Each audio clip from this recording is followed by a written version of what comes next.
Hello guys, this is Shibhan and today we are gonna discuss one of the Wordsworth poems, and that is "The World is Too Much with Us." But before I start this lecture, if you are new in my lecture, please subscribe and turn on the bell icon so that you can receive my new lectures. Well, let's move and discuss it line by line. The world is too much with us, late and soon, getting and spending. We lay waste our powers. In these lines, the poet William Wordsworth says that the world is too much with us, late and soon, that we are so engaged in the material world.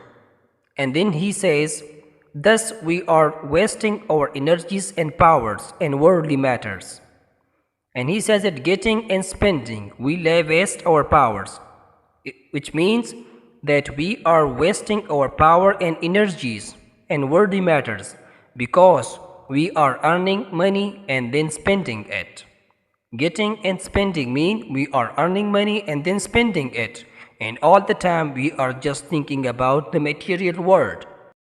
And further he says, little we see in nature that is ours. We have given our hearts away a sordid boon. In these lines he says that we are so busy in worldly things and became so materialistic that we have lost connection with nature. Little we see in nature that is ours means that we have lost connection with nature. And then he says that we have given our hearts away a sordid boon. It means we have given our hearts to worldly gains that he considers a sordid boon, which means the worst thing. This sea that bears her bosom to the moon, the winds that will be hauling it all ours, and are upgathered now like sleeping flowers. For this, for everything, we are out of tune.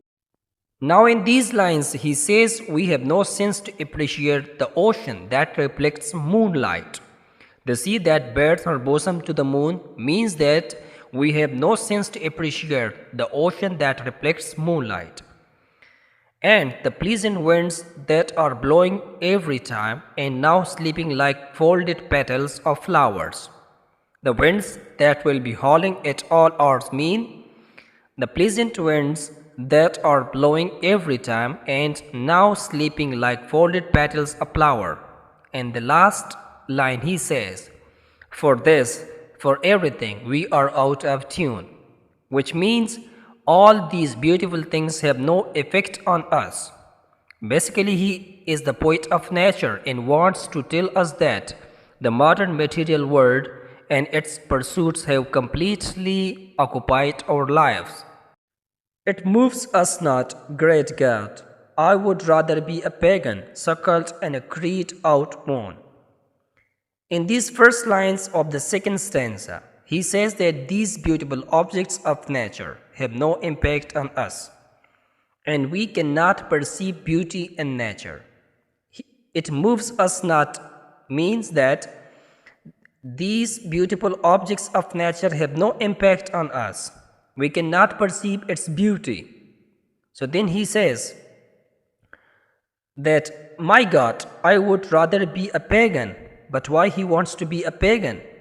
Because a pagan is connected with the natural world rather than a rich man far away from the bliss of nature. So why does he want to be a pagan? In the subsequent lines he clarifies and says, so might I, standing on this pleasant lea, have glimpses that would make me less forlorn, having sight of Plutus rising from the sea, or hear old Triton blow his wreath horn. In these lines, he clarifies that why he wants to be a pagan. Because he wishes to be a pagan who worships gods and goddesses. And along with that, he says that so might I, standing on this pleasant lea. It means that he says that he would be standing on a grassy platform. Here, standing on this pleasant lea, on this pleasant lea means that on the grassy land. He said that he would be standing on a grassy platform or land. Why? To look at the ocean and watch Greek god Plutus rising from the sea and Triton blowing his legendary horn. Well guys, if you have enjoyed the lecture, so please do not forget to like and subscription to my channel. Thank you.